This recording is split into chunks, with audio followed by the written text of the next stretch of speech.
आज जब भारत में मुसलमानों को शक की निगाह से देखा जाता है, जब उन्हें गद्दार कहा जाता है, तो जरूरी है कि हम वक्त की गर्द से सच्चाई को बाहर निकालें, क्योंकि जो आज दूसरा कहा जा रहा है वो कभी इस वतन की रूह हुआ करता था। इस्लाम भारत में तलवार के जरिए नहीं, तिजारत और इंसाफ के जरिए आया। 7वीं सदी में अरब व्यापारी मलाबार के तट पर उतरे। वो न सिर्फ व्यापार लाए बल्कि अखलाक, अमन और बराबरी का पैगाम भी लाए। जब जब तलवारें चलीं, तब तब सूफी संतों ने दिलों को जोड़ा। ख्वाजा मोइनुद्दीन चिश्ती से लेकर हजरत निजामुद्दीन औलिया तक इन सूफियों ने मोहब्बत और भाईचारे की मिसाल पेश की। ताजमहल से लेकर लाल किले तक, उर्दू अदब से लेकर क्लासिकल संगीत तक, मुसलमानों ने हिंदुस्तान की तहजीब में रंग भरे। मीर, गालिब, अब्दुल कलाम, ये सब इस देश की मिट्टी की खुशबू हैं। जब बात आजादी की आई तो मुसलमान पीछे नहीं हटे। टीपू सुल्तान, मौलाना आजाद, अशफाक उल्ला खान, खान अब्दुल गफ्फार खान, हर मोर्चे पर जान दी गई सिर्फ एक लफ्ज के लिए, आजादी।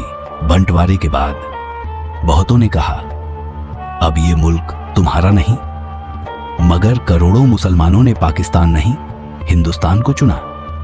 क्यों? क्योंकि ये उनका वतन था, है और रहेगा। जिस देश को सजाया, संवारा, जिसके लिए जान दी, उसी देश में आज मुसलमानों को गद्दार कहा जा रहा है। ये इल्जाम नहीं, एक नाइंसाफी है। ये तो सिर्फ शुरुआत है। अगले हिस्से में हम दिखाएंगे वो हकीकत जो छुपाई गई है। 2015 से अब तक कैसे मुसलमानों को बनाया गया एक सॉफ्ट टारगेट।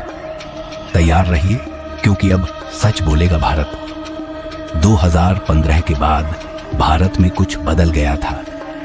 एक ऐसा दौर शुरू हुआ जहां मुसलमानों की पहचान, उनकी दाढ़ी, टोपी या नाम शक की निगाह से देखे जाने लगे। जो कभी इस वतन की रूह थे, उन्हें अब पराया समझा जाने लगा। 28 सितंबर 2015, दादरी, उत्तर प्रदेश। मोहम्मद अखलाक को उनके ही घर में भीड़ ने मार डाला, सिर्फ इस शक में कि उन्होंने गोश्त खाया था। कोई सबूत नहीं, कोई सुनवाई नहीं, बस अफवाह और एक बेगुनाह मुसलमान की शहादत। 2017 में पहलू खान को गौ तस्करी के झूठे इल्जाम में मार डाला गया। 2018 में जुनैद खान को ट्रेन में सिर्फ मुसलमान होने की सजा मिली। 2019 में तबरेज अंसारी से जबरदस्ती जय श्री राम के नारे लगवाए गए और फिर जान ले ली गई। हर साल एक नया नाम, लेकिन मंशा वही, मुसलमानों में डर भरना। टेलीविजन चैनल अब सच नहीं, एजेंडा दिखाने लगे। प्राइम टाइम पर बहस नहीं, नफरत की आग लगाई जाती है। हर दिन मुसलमानों को देशद्रोही, आतंकवादी या संदेहास्पद बताया जाता है। यह मीडिया अब पत्रकारिता नहीं, जहर फैलाने का औजार बन चुका है। फरवरी 2020, दिल्ली जल रही थी। शाहीन बाग से उठी संविधान की आवाज को नफरत की लपटों में दबा दिया गया। जाफराबाद, मौजपुर, खजूरी, हर गली में खून और आंसू बहे और निशाना सिर्फ एक था, मुसलमान। एनआरसी और सीए जैसे कानूनों ने मुसलमानों को डर में जीने पर मजबूर कर दिया। घर वापसी के नाम पर मजहब बदलवाया गया। पूछा जाने लगा, कौन असली हिंदुस्तानी है? और जवाब हमेशा मुसलमान की नागरिकता पर शक की शक्ल में आता। अब सिर्फ मुसलमान का वजूद नहीं, उसकी इबादत भी खतरे में है। कभी मस्जिद की आवाज से दिक्कत, कभी अजान से। टोपी और बुर्के तक को राजनीति में घसीट लिया गया। इबादत अब सियासत का शिकार बन चुकी है। सबसे बड़ा जुल्म क्या है? जुल्म होते देखना और चुप रह जाना। जब इंसाफ मांगने वाले ही देशद्रोही कहे जाने लगे, तो समझ लीजिए यह सिर्फ मुसलमानों का नहीं, पूरी इंसानियत का इम्तिहान है। अब वक्त आ गया है सवाल पूछने का, जवाब मांगने का।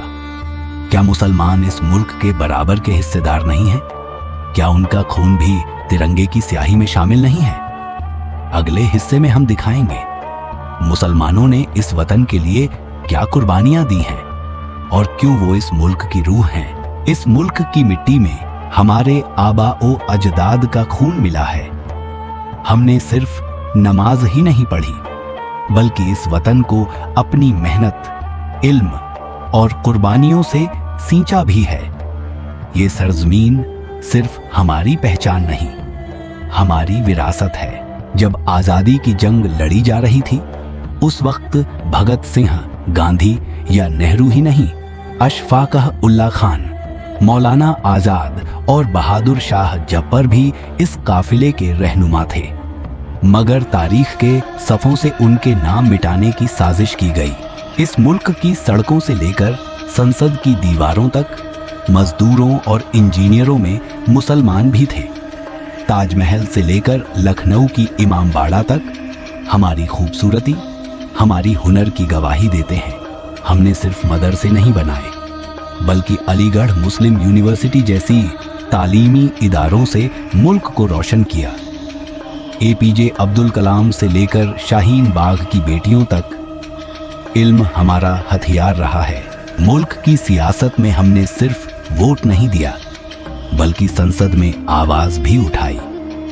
हमने हमेशा संविधान की हिफाजत की, मगर हमें हमेशा संदिग्ध ही समझा गया।